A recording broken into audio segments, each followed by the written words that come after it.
Hi అండి, welcome to my channel Pavan Madhav. ఎలా ఉన్నారు? అందరూ బాగున్నారా? నేను కూడా బాగున్నానండి. ఈరోజు నేను వంకాయ పచ్చడి చేస్తున్నాను.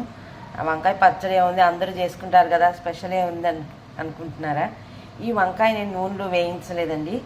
పొయ్యి మీద డైరెక్ట్గా పొయ్యి మీద పెట్టి కాల్చి, ఇప్పుడు ఈ తొక్కు ఇట్లా పీల్ చేసి దీని ఇలా పిసికి పచ్చిమిరపకాయలతో నూరి వంకాయ పచ్చడి చేసుకోవడం. ఇంకా తిరగమాత నేను చెప్పాను కదా, ఎక్కువ తిరగమాతలు వాడనని. ఇదిగోండి, ఇట్లా పీల్ చేసేసి పచ్చడి ఇట్లా చేసేసుకుని పచ్చడి చేసుకోవడమే అంతా అనమాట. కాల్చడం, నూనె అనేది ఒక్క చుక్క కూడా ఉండదండి. ఇప్పుడు వంకాయ పచ్చడిలో నేను మీకు చూపిస్తాను.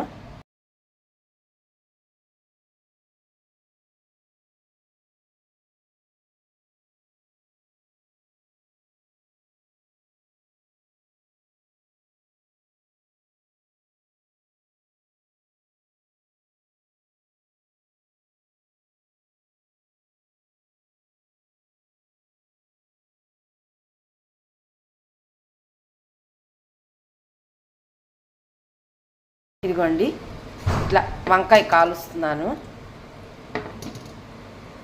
వంకాయ కాస్త సాఫ్ట్గా అయినాక కొంచెం ఇట్లా చూస్తూ ఉండి సాఫ్ట్గా అయినాక తీసి పక్కన పెట్టుకున్నాను. తర్వాత ఆ తొక్కు తీసేసుకుని ఇట్లా పిసికేసుకుని పచ్చిమిరపకాయలు కాస్త చింతపండు అంతా నూరేసి ఈ తొక్కు ఒలుచుకున్న వంకాయలు ఆ పచ్చిమిరపకాయలు కలిపేసుకుని తినేటివే వంకాయ పచ్చడి. ఒక్క చుక్క నూనె కూడా ఉండదండి ఇంకా ఎక్కడాను. మీకు నేను చేసి చూపిస్తాను, ఓకేనా? ఇదిగోండి, ఇట్లా తొక్కు తీసేసుకోవటమే. అనిపిస్తుందా? ఒక చేత్తో తీస్తున్నాను కదా, అందుకని కొంచెం టైం పడుతుంది, లేకపోతే మామూలుగా అయిపోతుంది.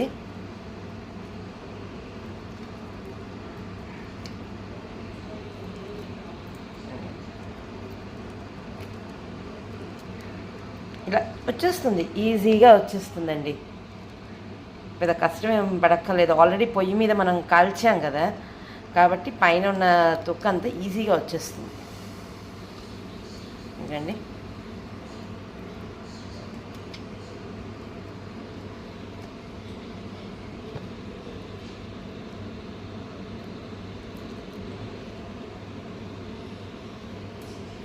చూడండి.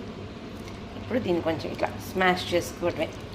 ఎందుకండి ఇలా స్మాష్ చేసేసుకోవటం.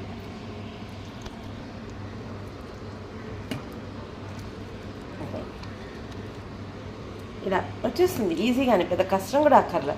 ఎందుకండి ఇలా స్మాష్ చేసేసుకోవటమే. మిగిలిన వంకాయలు కూడా మిగిలినది చూపిస్తాను. నేను 2 పచ్చిమిరపకాయలే తీసుకుంటున్నాను, ఎందుకంటే మేము ఎక్కువ కారాలు తినము. అందుకని 2 తీసుకుని రోట్లో దంచుకుంటాను అనమాట. ఒకసారి చూపిస్తాను నేను. రోలు నేను ఇది అమ్మవారి స్వరూపం అనుకుని పూజ చేస్తూ ఉండేదాన్ని కదా, అదే అనమాట. ఇప్పుడు శుభ్రంగా కడిగేసుకుని ఈ పచ్చిమిరపకాయలు వేసి అందులో నూరుకోవటమేనండి. ఆ నూరుకున్న పచ్చిమిరపకాయ మిశ్రమాన్ని అందులో వేసేసి కాస్త నిమ్మకాయ పిండి వేసుకుంటే యాత్రా పచ్చడి, వంకాయ పచ్చడి, దాన్ని యాత్రా పచ్చడి కూడా అంటారు. అది రెడీ అయిపోతుంది. మీకు చూపిస్తాను.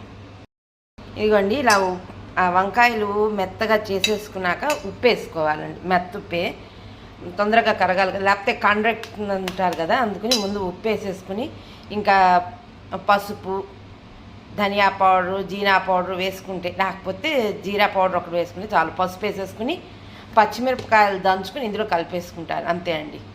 వంకాయ పచ్చడి రెడీ అయిపోతుంది. ఈ యాత్రా పచ్చడి అని కూడా చెప్తారు. ఇదివరకు మా అమ్మమ్మ గారి టైంలో వాళ్ళు ఏం చేసేవాళ్ళంటే, బయటవి ఎక్కువ హోటల్స్ అవి ఉండేవి కాదు.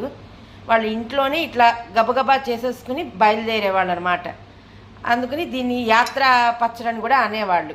గబుక్కున కాల్ చేసుకుని అలా స్మాష్ చేసేసుకుని వంకాయని కాస్త ఉప్పు పచ్చిమిరపకాయలు దంచేసుకుని వేసేసుకుంటే బాగుంటుంది. నేను మీకు మళ్ళీ మొత్తం అన్నీ వేసినాక చూపిస్తాను. ఇదిగోండి వంకాయ పచ్చడి.